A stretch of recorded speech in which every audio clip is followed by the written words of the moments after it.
Donc aujourd'hui, on va parler du déboussolement qu'apporte l'IA à la propriété intellectuelle. C'est vraiment, il y a un enjeu qui est est-ce qu'on peut utiliser des données pour entraîner de l'IA, par exemple, sans violer le droit d'auteur. Ce n'est pas l'objet de cette présentation. C'est vraiment centré sur des entreprises qui utilisent l'IA pour leur propre fin ou qui utilisent ça pour le marketing, pour leur développement technologique, pour améliorer leur performance, etc. Donc, c'est vraiment axé sur ce volet-là. Euh, donc, excusez-moi. Donc, au niveau du plan de la conférence, on va aborder d'abord très sommairement qu'est-ce que la propriété intellectuelle. Ensuite, on va aborder l'importance stratégique de l'intelligence artificielle. Ensuite, on va mettre les deux thématiques ensemble, donc la machine face à la propriété intellectuelle. Ensuite, on va voir certaines limites et on va se poser la question, que doit-on faire à la lumière de ces limites-là? Quel impact il y aura sur les recours juridiques? Et on aura notre petite conclusion. Premièrement, qu'est-ce que la propriété intellectuelle? En passant, les images qui se trouvent dans le cadre de la présentation ont toutes été générées par intelligence artificielle, y compris celle-ci. Vous voyez que c'est une image un peu vieillotte, mais la propriété intellectuelle, en fait, ça tire son origine souvent du 19e siècle ou même du 18e siècle en ce qui concerne le droit d'auteur. Donc, ce sont des droits, des types de droits qui sont assez anciens, pas aussi anciens que le Code civil, mais quand même. C'est quelque chose qui date. Donc, en gros, qu'est-ce que c'est la propriété intellectuelle? Ce sont des droits exclusifs, principalement conférés par des lois particulières, qui portent sur des actifs incorporels, sur une variété de choses. Ça peut être des innovations, des symboles identifiant des personnes des entreprises, des contenus expressifs, etc. Donc, il y a vraiment, ce n'est pas une chose, c'est plusieurs choses, la propriété intellectuelle. Certains droits de propriété intellectuelle, comme les secrets de commerce et les marques non enregistrées, sont protégés par le droit commun, soit le Code civil, soit l'article 1457 ou la common law. Et chaque type de propriété intellectuelle est régi par un ensemble de règles distinctes, puisque chacun vise à promouvoir et à protéger des contributions de nature différente à la société et à l'économie. On va voir quand on va discuter de l'application de l'IA à chacun de ces droits-là. On va vraiment regarder les objectifs qui sont différents de chacun des droits, de chacun des types de droits. Les règles applicables varient généralement d'un territoire à l'autre. Je vous parle du droit canadien, mais il peut y avoir des approches qui soient différentes dans plusieurs pays. On va parler d'un pays un autre pays en particulier, mais c'est vraiment chaque pays, sous réserve des conventions internationales, est libre d'agencer son droit de propriété intellectuelle de manière différente. Les droits de pays s'appliquent généralement durant une période fixe, mais pas tous. Si vous voulez avoir ça, c'est une petite illustration qui résume un peu les principaux droits de propriété intellectuelle. Il y a évidemment les droits d'auteur qui protègent les contenus expressifs comme des images, des textes, des photographies, des vidéos, des bandes sonores, des signaux de radiodiffuseurs, etc. Ça, c'est une loi, ça, c'est un type de droit qui existe depuis le 18e siècle. Et il y a des catégories qui sont normalement relativement souples de ce côté-là. D'ailleurs, les logiciels ont été reconnus comme étant des œuvres littéraires. Alors, pour vous montrer la souplesse qu'il y a dans ce type de droit-là. Les marques de commerce, ça sert à identifier l'origine d'un produit ou du contrôle de qualité d'un service. Donc, ça a vraiment un but très, très précis. La Cour suprême du Canada nous a enseigné que c'était l'équivalent d'un régime de protection du consommateur pour que les gens puissent acheter ou se procurer ce à quoi ils s'attendent, disons, vu leur expérience passée. Les dessins industriels sont un peu liés au droit d'auteur. C'est vraiment l'apparence esthétique de produits fonctionnels, de consommation, etc. Donc, ça peut être la carrosserie d'une voiture, ça peut être la forme d'un téléphone portable, etc. Donc, c'est un aspect donc expressif, mais appliqué vraiment à un contexte, au contexte particulier des objets utilitaires. Les brevets vont protéger les innovations appliquées à certains contextes particuliers. Donc, ça ne protège pas des idées en général, c'est vraiment une idée appliquée, un concept appliqué dans un but précis.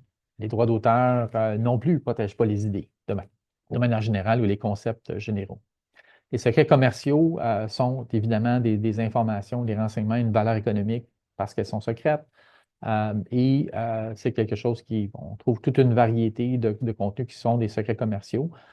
Et il est possible, en passant, qu'il y ait certains contenus qui puissent être protégés par un ensemble de droits. Donc, un même produit pourrait potentiellement être protégé par un logiciel, par exemple, qui est utilisé sur un téléphone cellulaire, pourrait faire l'objet de secrets commerciaux, de brevets, de dessins industriels, de marques de commerce et de droits d'auteur. Donc, il y a vraiment des protections multiples qui sont possibles. Il y a évidemment aussi certains autres types de protection par la propriété intellectuelle qui sont un peu moins fréquentes, mais je les ai quand même ajoutées à ce tableau.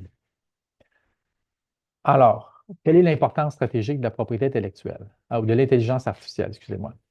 Ça ici, puis en passant l'image, j'ai demandé à l'IA, l'outil d'IA, de me représenter à quoi aurait l'air sous une forme physique l'intelligence artificielle. Et voici une image. Donc, l'intelligence artificielle, c'est représenté comme étant sous une forme physique. L'importance stratégique de l'IA, elle est très grande. On la voit dans les journaux tout le temps.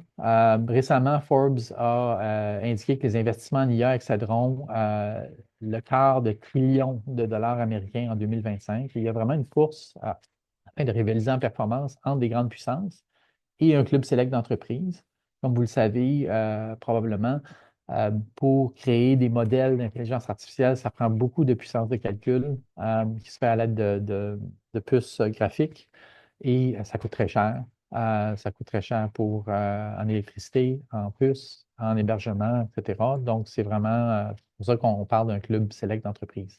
Évidemment, on peut créer des modèles plus petits, mais ce dont on discute beaucoup dans les nouvelles, c'est essentiellement ce volet-là. On peut définir pour nos fins ce que signifie l'IA comme suit. C'est des systèmes de traitement machine qui peuvent, en fonction de paramètres définis, effectuer des prédictions, fournir des recommandations, prendre des décisions qui influencent des environnements qui sont réels ou virtuels. L'IA existe depuis très longtemps. Il existait déjà de l'équipement médical dans les années 90 qui essentiellement utilisait l'imagerie, qui utilisait l'intelligence artificielle pour détecter certaines anomalies dans de l'imagerie médicale. Donc, ça a fait son petit bonhomme de chemin, mais évidemment, on en a beaucoup parlé dernièrement à cause des capacités génératives de l'IA qui a fait en sorte que les personnes qui sont des consommateurs, des individus qui ne sont pas des spécialistes de l'IA ont pu utiliser ces capacités. Les technologies actuelles de l'IA visent par apprentissage à identifier des schémas dans des ensembles de données diversifiés. Et l'explosion récente de performance est liée vraiment à l'accroissement extrême des ensembles de données d'entraînement. Donc, par exemple, la base de données Lion 5B, qui veut en fait dire Large Scale Artificial Intelligence Open Network. Donc, c'est une entité sans but lucratif qui offre des données d'entraînement. Et elle contient 5,85 milliards de paires d'images et de mots. Donc, une image d'une table et le mot table. Puisque souvent, on l'a vu que c'était critiqué dans les journaux, souvent ça prend des humains même pour associer des images à des mots. Donc, ça semble un peu stupide, mais il faut quand même enseigner dès le départ à quoi à quoi un mot correspond lorsqu'on présente le concept sous un angle visuel. Il y a 10 trillions de mots qui ont été analysés par ChatGPT 4, donc c'est vraiment énormément de données. Donc, l'identification et l'exploitation des schémas de données est un grand nombre de moteurs, un grand moteur de programme dans d'innombrables domaines. Et juste pour vous donner des exemples, donc, on peut découvrir des traitements. Donc, essentiellement, on fait analyser par l'IA un grand ensemble de composés chimiques ou biologiques, identifier ceux qui pourraient avoir un effet particulier ou s'allier à une certaine partie d'une cellule ou par exemple, une cellule cancéreuse pour découvrir des traitements prometteurs. En imagerie médicale, comme je l'ai mentionné, on analyse les images pour trouver des anomalies ou des conditions médicales. En marketing, c'est très populaire par les temps qui courent de générer des contenus de marketing ou publicitaires, textes, vidéos, etc., adaptés à des contextes particuliers. En informatique, comme vous le savez peut-être, on peut accélérer la programmation par génération de code. On a beaucoup parlé de l'outil Copilot de Microsoft qui permet, entre autres, de créer plus rapidement du code, même peut permettre à créer à des gens qui ne sont pas programmeurs de créer du code informatique. En service à la clientèle, il y a des chatbots interactifs qui sont là pour répondre aux questions usuelles des consommateurs ou usagers. Évidemment, on peut utiliser à mauvais escient aussi l'IA. Je n'ai pas mis ce genre d'exemple, mais évidemment, on peut prendre tous ces exemples-là et les virer d'un point de vue négatif. Évidemment, mon but aujourd'hui n'est pas de discuter de la réglementation de l'IA, mais vraiment de propriété intellectuelle. Les composants critiques de l'IA comprennent, entre autres, des ensembles de données d'entraînement. Ça fait des données épurées, étiquetées, augmentées, synthétisées. Oui, ça se fait, créer des données synthétiquement. Ça fait une puissance de calcul qui se fait par des unités de traitement graphique. Ça génère un modèle qui est un ensemble de paramètres, de poids, chacun de ces paramètres, qui résulte d'un entraînement et qui reflète une multitude de schémas qui ont été détectés dans les données d'entraînement. Donc, il y a un lien direct entre le modèle et les ensembles de données. Si vous regardez le nombre de paramètres, ça devient ahurissant. Pour GPT-4, on parle de 1,76 trillion de paramètres, qui est un estimé. Pour DAL-I 2, qui est une vieille version de l'outil de génération d'images DAL-I, comprenait 3,5 milliards de paramètres. Je ne sais pas combien il y a de paramètres dans la version 3 de cet outil-là. Et évidemment, il y a le fruit du traitement de l'IA, donc le texte, images, vidéos, données, etc. Donc, vu l'importance stratégique de l'IA, la question qu'on se pose aujourd'hui, c'est l'API peut-elle protéger des données d'entraînement, des modèles d'IA et ce qu'on génère par l'intelligence artificielle? Et vu l'expansion rapide des technologies de l'IA, il y a vraiment un nombre grandissant d'entreprises qui investissent dans ces aspects. Et même dans les secteurs où on ne pourrait pas imaginer qu'il y aurait une nécessité d'investissement technologique significatif, on le voit, même dans des industries très, très traditionnelles. Alors, la protection de l'API, c'est une question brûlante d'actualité parce que si on innove ou on crée à l'aide de l'IA, ben, est-ce qu'on peut protéger ces éléments-là et empêcher que quelqu'un reprenne ces éléments-là? C'est un peu le but souvent de l'IA, qui est excuse-moi, de l'API, de la propriété intellectuelle, qui est de donner des droits exclusifs. Il y aurait des nuances en fonction du rôle de l'IA. Parce que dans certains cas, il peut y avoir une génération presque automatisée de contenu, de données, de paramètres. Donc, c'est la machine qui crée d'elle-même. Donc, ça, c'est un cas type. Et il peut y avoir aussi des exercices où l'humain et l'IA interagissent par des processus itératifs. L'IA va générer on va créer certains paramètres, certaines pistes d'exploration. L'IA va créer certains contenus. L'humain va revoir le contenu, ajuster, etc. Donc, il y a vraiment deux types d'exercices. Les réponses en matière de propriété intellectuelle vont varier selon qu'on se trouve dans un type ou l'autre type. Il y a des pistes qui commencent à être un peu plus nettes en matière de protection de pays en ce qui concerne les processus automatisés. Donc, c'est un peu moins clair pour ce qui est des exercices interactifs. Il y a certains itératifs, il y a certaines réponses qui apparaissent, mais c'est encore un peu limité. Alors, prochain sujet, c'est ce qui est créé par les machines et la propriété intellectuelle. Est-ce que ça fait bon ménage? Alors, la question qu'on se pose, entre autres, c'est est-ce qu'un humain est un ingrédient? C'est un peu drôle de se poser cette question-là. Est-ce qu'un humain est un ingrédient nécessaire à la propriété intellectuelle? En fait, si vous posez la question, notre législation tirant son origine du 18e ou 19e siècle, évidemment, n'abordait pas tant que ça le sujet. Puis même aujourd'hui, la législation en propriété intellectuelle ne le dit pas clairement, tout le moins au Canada. Alors, on va examiner cette question principalement sous l'angle la lentille des types suivants de propriété intellectuelle, donc droit d'auteur, brevet, dessin industriel, marque de commerce et secret de commerce, afin de voir quelles possibilités il existe dans chacune de ces types de législation de prétendre que ce qui a été créé par une machine ou en partie par une machine peut être protégé. On va commencer par le droit d'auteur. Qu'est-ce que le droit d'auteur et à quoi ça sert? Ben, un des objets, il y a deux objets au droit d'auteur. Le premier, c'est de promouvoir la création et la diffusion d'œuvres artistiques et intellectuelles. Et le deuxième, obtenir une juste compensation pour les créateurs. Donc, stimuler la création et la diffusion. Déjà, l'objet du droit d'auteur sème un peu un doute parce qu'on peut se poser la question, ben, est-ce qu'on a besoin de vraiment promouvoir ou encourager la création d'œuvres si c'est vraiment une machine? Est-ce qu'elle a vraiment une motivation quelconque? Normalement, si Si on crée un système d'intelligence artificielle, ben, il va fonctionner tant qu'on va lui donner de l'électricité. Donc déjà, au niveau des objets, ça nous sème un petit doute à savoir est-ce que ça concorde vraiment avec l'objet du droit d'auteur. Et bien que les catégories d'œuvres littéraires, artistiques, etc., soient interprétées généreusement, je mentionnais que les logiciels sont considérés comme étant des œuvres littéraires, il y a quand même une limite à la protection qui est offerte. Et cette limite de démarcation, une des lignes de démarcation est tracée par ce qu'on appelle le critère d'originalité. Et l'originalité résulte essentiellement de l'exercice de talent et de jugement. La question qu'on se pose, évidemment, c'est est-ce qu'une machine peut exercer ce talent et ce jugement-là? Ça, ce critère-là est apparu dans l'affaire CCH de la Cour suprême de 2004 et vous avez la citation à l'écran. Alors, qu'est-ce que le talent, nous dit la Cour suprême? C'est vraiment soit le recours à des connaissances personnelles, une aptitude ou des compétences.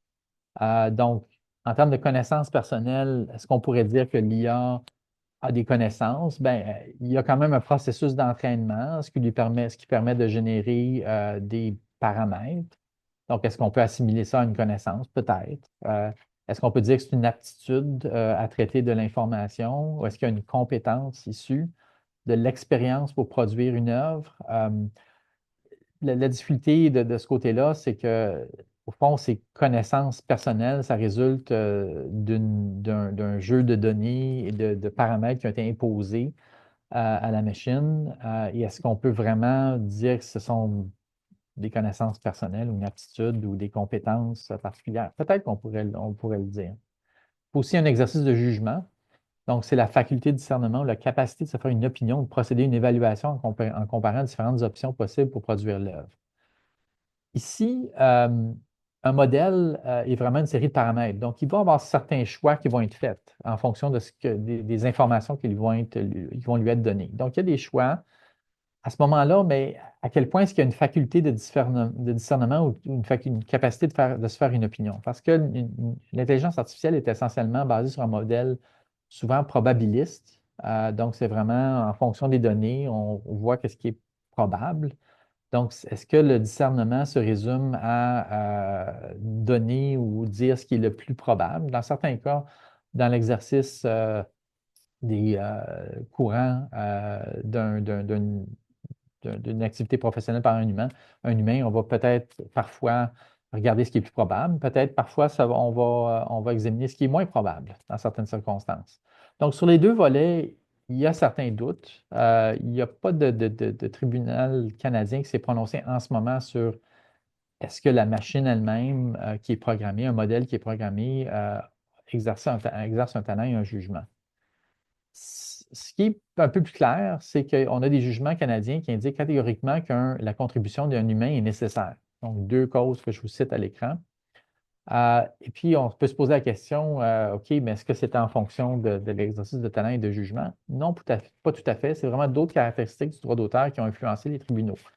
Donc, même si on accepte qu'il y a eu exercice de talent et de jugement par un modèle d'intelligence artificielle, là, on regarde de plus près la loi sur le droit d'auteur pour voir un peu les caractéristiques et pour essayer de déterminer est-ce qu'il est possible qu'une machine soit un auteur. Une des difficultés, c'est que la durée de protection du droit d'auteur est fonction de la date de décès d'un auteur ou du décès d'un auteur. Jusqu'à présent, l'intelligence artificielle ne meurt pas à un certain moment donné.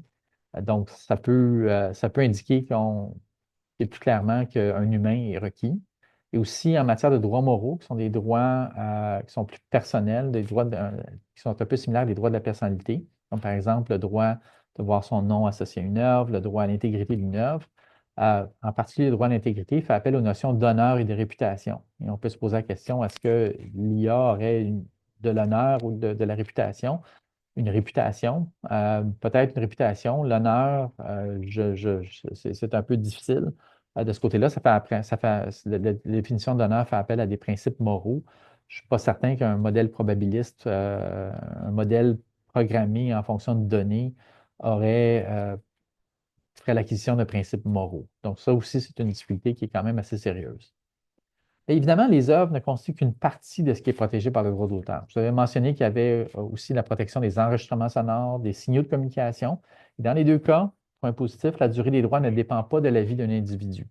Alors, un enregistrement sonore, ça découle des activités d'un producteur. Et le producteur, c'est une personne qui effectue les opérations nécessaires à la première fixation de son, dans le cas d'un enregistrement sonore.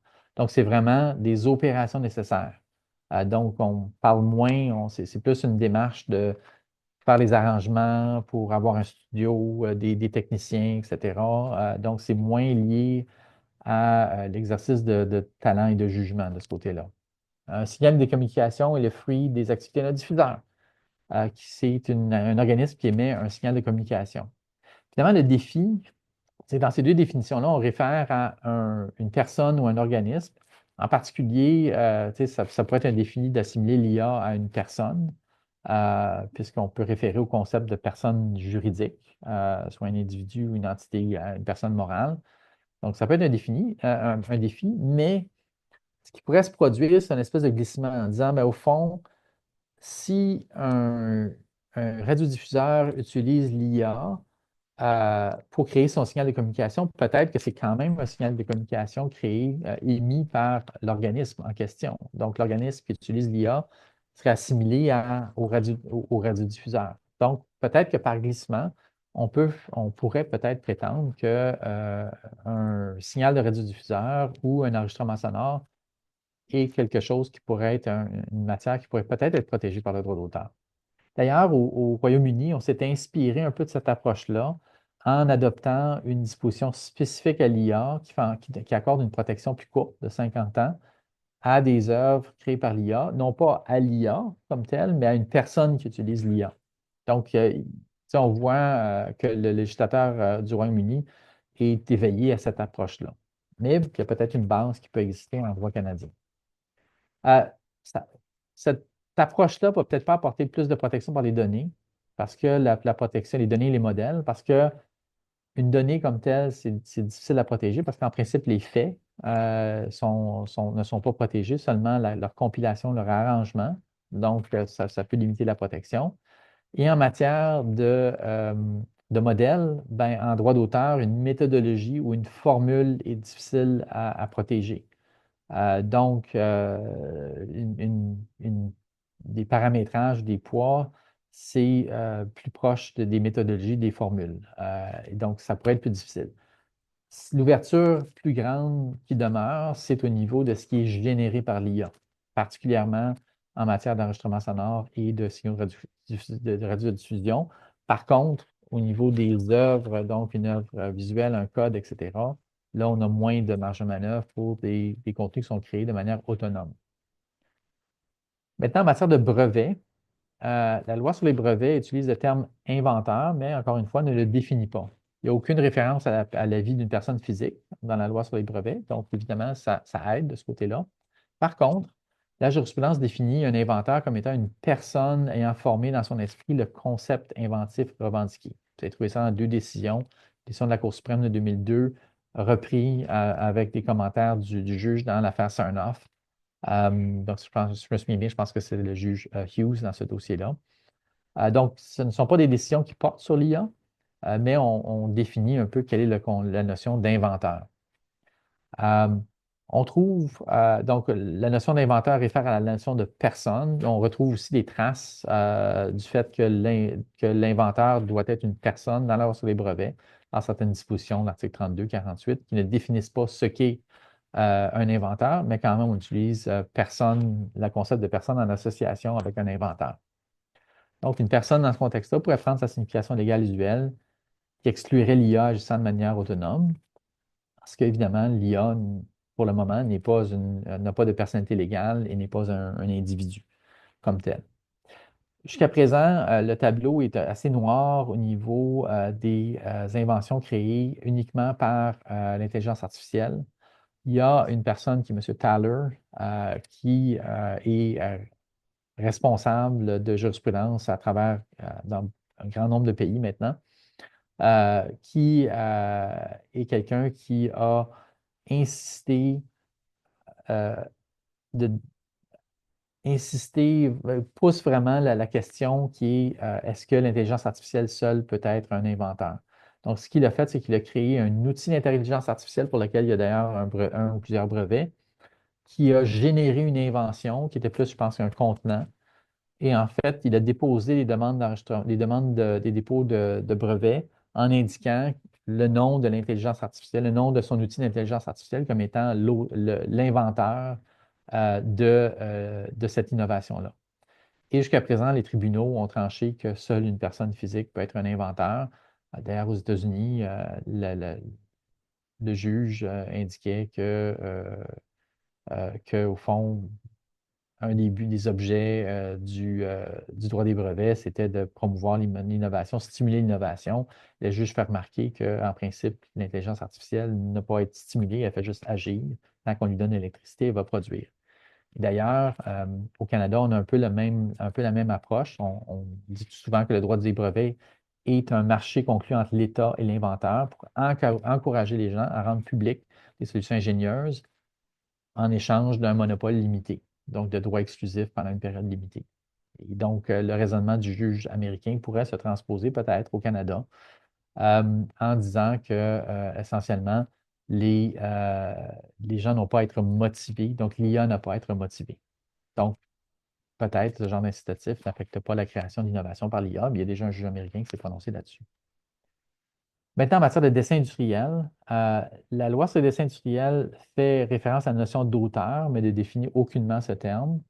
Ce qui est intéressant, c'est que le registre des dessins industriels ne fait aucune mention des auteurs du dessin. On ne mentionne que de titulaires, donc ce qui vous démontre un peu l'importance moindre de l'auteur dans ce contexte-là.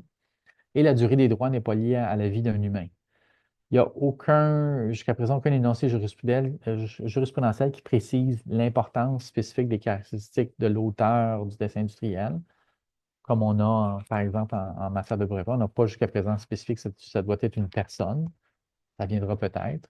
Donc, il y a peut-être une plus grande ouverture en matière de dessin industriel de prétendre que quelque chose qui est créé par l'IA et peut faire l'objet d'une protection, même si un humain n'a pas été impliqué du tout dans sa création. En matière de marque de commerce, ben, la loi sur les marques, comme je vous disais, c'est un droit qui vise à protéger des symboles qui identifient l'origine, le contrôle de qualité associé à des produits et services. La protection n'est aucunement liée à la vie d'un humain. La notion de marque de commerce ne contient aucun élément qui permettrait de déduire qu'elle doit avoir été créée ou déterminée par un humain. Donc, il y a quand même une bonne ouverture en matière de marque de commerce de prétendre qu'une marque peut bien être protégée, même si elle a été générée entièrement par l'intelligence artificielle. Si on génère quelque chose par intelligence artificielle, ça ne signifie pas que la marque est disponible, c'est une autre question, mais au moins, la protection est peut-être inattaquable du fait que l'IA a été impliquée. En matière de secret de commerce, un recours en matière de secret de commerce exige que l'information soit confidentielle, qu'elle ait une valeur commerciale du fait qu'elle soit secrète et qu'il y ait des mesures raisonnables qui aient été prises pour maintenir le secret. Ce qui peut jeter un doute, c'est une jurisprudence historique anglaise qui est fréquemment citée au Canada, qui peut suggérer que l'implication d'humains est nécessaire. Si on a la citation de l'affaire Saltman, euh, euh, donc de la Cour d'appel anglaise, qui est fréquemment citée par beaucoup de jurisprudences, principalement des provinces de common law, qui indique ici: What makes it confidential is the fact that the maker of the document used his brain and thus produce the results which can only be produced by somebody who goes through the same process. Donc, évidemment, peut-on dire que l'intelligence artificielle a un cerveau? Pas nécessairement. Mais il y a quand même une série de critères qui sont typiquement utilisés pour déterminer si on est en présence d'un secret commercial. On trouve entre autres la valeur des investissements ou efforts effectués afin de développer l'information, la facilité ou la difficulté avec laquelle l'information pourrait être obtenue ou répliquée indépendamment par des tiers. Donc, les critères traditionnellement appliqués, à part la citation que je vous ai donnée, sont plutôt neutres et ne suggèrent pas nécessairement qu'un humain doit être impliqué. Évidemment, si un contenu peut être facilement répliqué en utilisant l'intelligence artificielle, ce qui peut nuire à la protection, puisqu'un des critères, c'est la facilité ou difficulté avec laquelle l'information peut être obtenue ou répliquée indépendamment par des tiers. Donc, si tout le monde peut taper les mêmes 3-4 mots dans un outil, l'intelligence artificielle et obtenir exactement la même chose, peut-être que ça peut nuire à la protection par secret de commerce. Alors, comme nous avons vu, il y a clairement des défis en matière de propriété intellectuelle. Et la question qui se pose, c'est qu'est-ce qu'on fait? Quel moyen doit-on prendre? Donc, ce qu'on doit faire, premièrement, il y a quand même, il faut tenir compte du fait qu'il y a quand même des humains qui sont impliqués à une ou plusieurs étapes, souvent dans un processus. Donc, je disais qu'il y a vraiment l'intelligence artificielle créée purement par la machine et un aspect collaboratif. Souvent, il y a un aspect collaboratif. Donc, en gros, pour bien des régimes de propriété intellectuelle, le recours à l'intelligence artificielle peut être une défense à une action en contrefaçon. Par contre, la preuve de l'apport humain peut servir à contrecarrer cette défense-là. Évidemment, ça requiert de bien documenter l'apport humain afin de le mettre en preuve. Donc, si on n'a plus aucune information du cadre dans lequel, du contexte dans lequel l'œuvre ou l'invention, le dessin, etc., a été créé, ben, à ce moment-là, ça va nous causer des difficultés, puisque on va peut-être devoir admettre que l'intelligence artificielle a été utilisée et peut-être ça pourrait créer un préjugé négatif dans les yeux du tribunal. Et en fait, si on envisage un développement important stratégiquement, vaut mieux planifier dès à l'avance, d'investir plus d'apports humains. Donc, ça peut impliquer une planification et une hiérarchisation des efforts de développement pour faire en sorte que lorsqu'on sait qu'un certain élément ou un certain aspect sera important commercialement ou économiquement, on peut s'assurer qu'il y ait plus d'implication humaine dans ces contenus-là plutôt que d'autres contenus qui sont plus fugaces et qui n'ont pas autant de valeur. Par exemple, les images que j'ai créées pour les fins de cette présentation ont, oui, une certaine valeur, mais ce n'est pas quelque chose qui est déterminant pour ma pratique. On peut aussi envisager des éléments clés par des efforts humains et utiliser l'IA pour les décliner sous toutes sortes de formes. Donc ça, évidemment, si on fait l'inverse, on crée un contenu, puis ensuite on le décline, ben, c'est clair qu'il y a eu un effort humain pour créer la base de ce qui a été créé. Il faut un encadrement contractuel aussi, parce que beaucoup des contenus, des inventions, des œuvres sont créés par des personnes avec qui on fait affaire. Donc, et souvent, ce sont des fournisseurs de services. Alors, comme on se rend compte qu'à peu près tout le monde utilise un peu l'intelligence artificielle, il vaut mieux, par les temps qui courent, dans des contrats d'approvisionnement, dans des contrats de services, inclure une clause qui va traiter spécifiquement la question de l'IA et exiger à l'autre partie soit de ne pas utiliser l'IA ou de nous fournir des indications quant au cadre dans lequel l'intelligence artificielle va être utilisée pour qu'on puisse mesurer si vraiment il y aura des droits de propriété intellectuelle qui vont résulter de cet exercice-là. C'est triste que notre cabinet crée une campagne de promotion et qu'on se rende compte par la suite que toutes les images, tous les éléments visuels, etc., n'ont aucune protection parce que tout a été généré par IA. Et donc, ça nous empêcherait d'exercer nos recours contre des tiers. Donc, évidemment, dans un encadrement contractuel, on peut avoir une clause qui va traiter nommément d'IA. Il y a des clauses parfois dans ce genre de contrat qui vont traiter de l'originalité de la prestation, donc souvent dans ce qui est visé par droit d'auteur. Est-ce que ça peut faire en sorte qu'on ne puisse pas utiliser l'IA? Peut-être, parce que l'originalité réfère à l'exercice de talent et de jugement.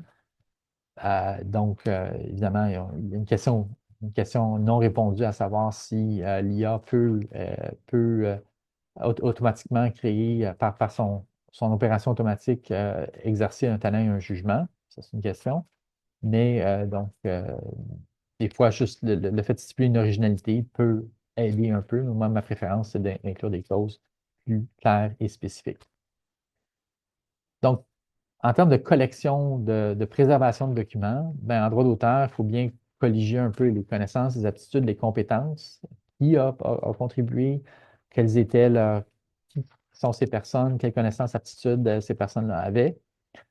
Quel type de discernement, d'opinion, comparaison a été faite? Souvent, ça peut être des brouillons, des documents d'étape où on voit une version initiale, ensuite on voit une évolution, et on voit des notes ou quoi que ce soit, là, des éléments qui montrent un peu l'implication des humains.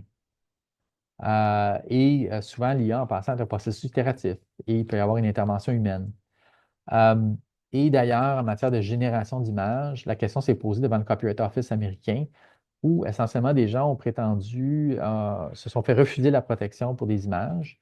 Et ce qu'ils faisaient valoir, c'est que, ben voilà, j'ai utilisé un outil de création d'images par intelligence artificielle. J'avais posé, donc j'avais inscrit certains termes pour générer une image et j'ai refait ça 350 fois jusqu'à temps que l'image corresponde à ma vision. Et le Copyright Office a été totalement insensible ou presque entièrement insensible à ça. Il y a, par exemple, une bande dessinée qui avait été créée par une personne qui est Christina Kashtanova, donc qui s'appelle Zarya of the Dawn. Donc, chaque image a été générée par intelligence artificielle par plusieurs itérations. Donc, par exemple, l'image en haut à droite que vous voyez, ça a été généré par potentiellement 300 interactions avec l'outil pour arriver à l'image correspondant à la vision de l'auteur, mais cet exercice-là n'a pas donné lieu à une protection. Donc, le Copyright Office américain a refusé la protection, a dit, vous avez une protection pour la compilation de l'ensemble des images, mais c'est une protection qui est quand même assez mince. En droit des brevets, ça signifie de colliger quelle est la part des idées humaines aux concepts qui sont revendiqués dans le brevet. Donc, la protection des brevets est liée aux revendications. Donc, il faut regarder les revendications et s'assurer de préserver euh, une trace de la part des humains au cours du processus. Le USPTO a jeté un pavé dans la mare récemment dans ce débat-là en émettant des directives qui n'ont pas été testées devant les tribunaux où essentiellement le USPTO exige que la contribution humaine soit significative. Normalement, en matière de brevet, il peut y avoir plusieurs co-inventeurs. Un des co-inventeurs peut avoir fait une contribution inventive modeste. Ça lui permet quand même d'être co-inventeur. Mais là, le USPTO a pris la position qu'il faut que la contribution humaine soit significative pour que l'innovation comme telle puisse obtenir un brevet. En matière de dessin industriel, il faudra conserver des traces de l'implication de l'humain dans les aspects esthétiques. Donc, pas la définition des besoins ou des critères fonctionnels, mais vraiment l'aspect esthétique, comment les choix ont été faits par des humains pour guider l'aspect esthétique. En matière de secret industriel, il faudra conserver les efforts humains et les frais engendrés aussi afin d'encadrer et guider l'intelligence dans son opération. Euh, Une chose que toute personne doit se poser comme question, c'est est-ce que ce serait possible de revendiquer plusieurs régimes de protection? Vous avez vu par ma description que certains régimes sont peut-être plus ouverts, il y a plus d'ouverture, ou certains types de droits donnent lieu à plus d'ouverture à la protection des contenus générés par intelligence artificielle. Bien, peut-être qu'il faut considérer des protections multiples. Et ça peut impliquer des démarches auprès d'offices de propriété intellectuelle, par exemple, enregistrer des marques de commerce ou des dessins industriels. Ça peut nécessiter de préserver la confidentialité en faisant signer des accords de confidentialité. Évidemment, si le contenu est destiné à être distribué publiquement, l'accord de confidentialité n'aura aucun impact. On peut aussi explorer en droit québécois d'autres recours disponibles, dont entre autres le parasitisme. C'est un recours qui est entrepris sous l'article 1457, qui a été reconnu en droit québécois en 2011 dans l'affaire Groupe Page Jaune, qui est essentiellement un recours qui vise à attaquer un concurrent qui reprend le fruit des efforts des investissements, comme on dit en droit français, c'est un recours qui vient du droit français, sans bourse déliée, donc sans ses propres investissements ou ses efforts. Donc, c'est une absence d'investissement ou d'effort du parasite qui fait juste reprendre ce qui fait le succès commercial de quelqu'un d'autre et qui a l'intention de reprendre ces éléments-là. C'est plus souple, c'est plus flexible. C'est possible que si des efforts significatifs ont été faits et un effort même au niveau des aspects fonctionnels, du paramétrage, des idées, des concepts, etc., certaines choses qui pourraient peut-être ne pas être protégées par droit d'auteur, peut-être pas protégées non plus par brevet, ben, c'est peut-être possible de recourir au parasitisme pour avoir un recours. D'ailleurs, pour ceux que ça intéresse, j'ai publié un article avec une de mes collègues, Amélie Béliveau, dans la dernière édition des développements récents en matière de non-concurrence, qui a paru il y a à peu près 2 ou 3 semaines. Alors, quel impact l'IA aura sur les recours juridiques? Vous voyez ici mon robot qui apparaît dans une cour de justice du 19e siècle. Si aucun régime de protection ne s'applique à ce qui a été créé utilisant l'IA, il y aura tout simplement absence de recours. Là, si vous lisez les termes et conditions d'outils d'IA couramment utilisés, comme celui que j'ai utilisé pour générer la photo, euh, les termes et conditions vont vous dire souvent que on vous cède la propriété des créations. Mais malheureusement, le fait qu'un contrat prévoit que des droits de pays sont cédés à quelqu'un ne va pas lier les tribunaux. Un contrat ne peut pas créer de droits de propriété intellectuelle, mis à part peut-être en matière de secret de commerce, mais ces contrats avec des outils d'IA ne prévoient aucunement une protection par secret de commerce. Alors, on risque évidemment de se retrouver dans certains cas, s'il y a une contribution humaine, à avoir une contribution humaine partielle et une contribution aussi de la machine. La question qui se pose, c'est quel impact aura le fait qu'une partie du développement été réalisée par l'IA?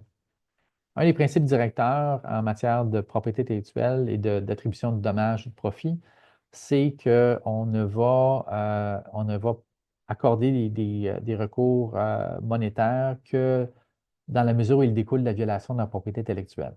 Donc, il y a l'affaire Monsanto et Schweitzer, contre Schmeisser, il y a une faute dans ma transposition, contre Schmeisser, qui essentiellement a établi la notion de lien de causalité entre ce qui est protégé et les dommages monétaires. Donc, ça pourrait donner lieu à l'attribution d'une partie seulement des profits ou des dommages réalisés par le défendeur. Par exemple, dans une affaire historique, Robinson contre Sinard, 50 des profits avaient été accordés et c'était vraiment une réduction qui était liée à la question de la causalité.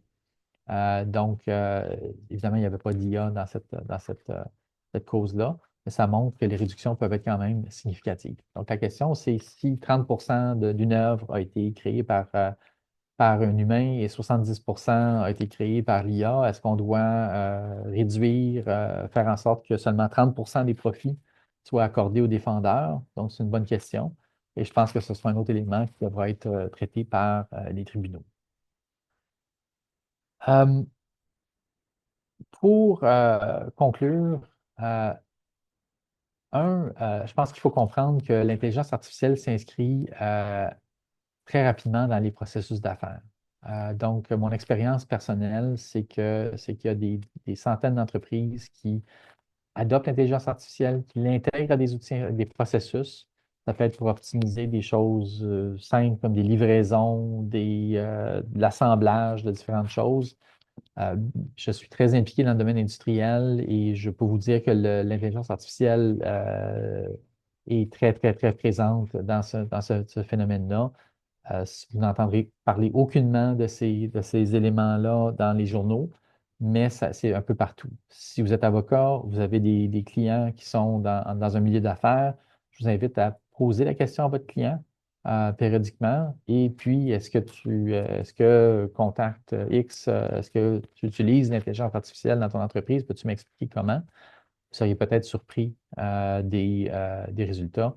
Il y a beaucoup d'entreprises qui ne pensent pas nécessairement à consulter leur avocat pour discuter des enjeux, structurer leur démarche en fonction de est-ce que ça peut donner lieu à une protection ou pas, est-ce qu'il y a des risques liés à l'entreprise. Donc, je pense une des fonctions des avocats aujourd'hui, c'est vraiment d'amorcer un dialogue avec leurs clients, comprendre au moins qu'est-ce qui se fait et d'aider à accompagner le client pour qu'il puisse structurer, si on parle de propriété intellectuelle, de manière plus stratégique. Et évidemment, dans le monde juridique, on l'utilise un peu. Évidemment, vous avez vu parfois des décisions où les gens citent des fausses décisions en intelligence artificielle. Je vous invite à faire très attention lorsque vous générez des contenus par intelligence artificielle. Il y a beaucoup d'hallucinations et le domaine juridique est un secteur où il y a particulièrement beaucoup d'hallucinations. Les outils d'intelligence artificielle sont très peu adaptés. Il y a je connais au moins quatre ou cinq décisions canadiennes où des tribunaux ont remarqué que des plaideurs avaient cité de la fausse jurisprudence. Donc, faites très attention. Il y en a déjà une en Colombie-Britannique. Il y a plusieurs causes en ce moment devant la Commission des oppositions de marque de commerce où on a remarqué la citation de fausses décisions. Ça peut avoir d'autres conséquences aussi au niveau déontologique en passant. Donc, il faut prendre une approche stratégique en tenant compte des régimes de propriété intellectuelle. Comme je vous le mentionnais, il faut envisager peut-être plusieurs régimes et la protection par propriété intellectuelle ce n'est pas automatique. C'est automatique pour certains types de protection, mais pour d'autres, il faut vraiment faire une démarche pour obtenir cette protection. Donc, il faut que ce soit fait à l'intérieur d'un délai relativement balisé. Donc, si on dépasse les délais, ben, on perd cette protection. D'où l'approche stratégique, puis réfléchir à l'avance plutôt que d'innover en utilisant l'intelligence artificielle et ensuite essayer de protéger par la suite. Il y a toujours le parasitisme, comme je vous le disais. qui est un recours qui peut servir si on n'a pas eu le temps de structurer sa démarche, on se fait approprier ces contenus. Peut-être que c'est un élément qui peut être intéressant pour intenter un recours et essentiellement prétendre que le concurrent de notre client a repris sans ses propres investissements. Comme je vous le disais, particulièrement pour les modèles, il y a des investissements absolument astronomiques qui sont requis. Peut-être que pour un plus petit client, c'est des investissements qui sont quand même relativement significatifs pour faire un entraînement. Mais je pense qu'il y a vraiment une matière, il y a vraiment un investissement et un effort qui est fait par des entreprises pour générer des modèles.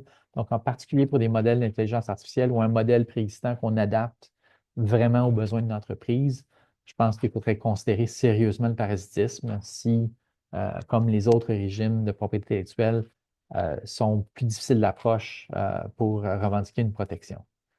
Finalement, ça nécessite une bonne planification de la conservation de registres.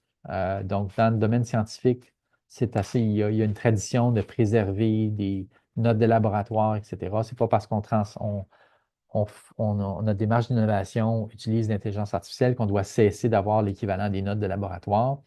En matière de droit d'auteur, souvent, les gens ont moins ce réflexe-là parce que, tout simplement, le droit d'auteur naît tout simplement par la création et il n'y a pas une nécessité d'obtenir une protection. Donc, il y a moins d'implication d'avocats, de spécialistes en propriété intellectuelle dans ces démarches-là, d'où souvent une moins bonne conservation des registres. Donc, en particulier pour ce qui est protégé par droit d'auteur, il faut vraiment insister un peu plus auprès du client pour qu'il y ait conservation de ces registres-là, pour essentiellement s'assurer qu'on ait la preuve qui soit requise pour satisfaire un tribunal, que les humains ont été impliqués. On peut évidemment argumenter que l'IA seule, la part de l'IA seule peut être protégée, mais comme je vous le disais, particulièrement droit d'auteur pour les œuvres, ça risque d'être assez difficile à moins qu'on amende la loi. Il y a eu en passant une consultation il y a quelques années par le ministère de l'Industrie fédérale pour adapter la loi canadienne, mais ce que j'entends, c'est que ce n'est pas de sitôt qu'on verra un amendement à la loi sur le droit d'auteur pour adresser les enjeux de droit d'auteur.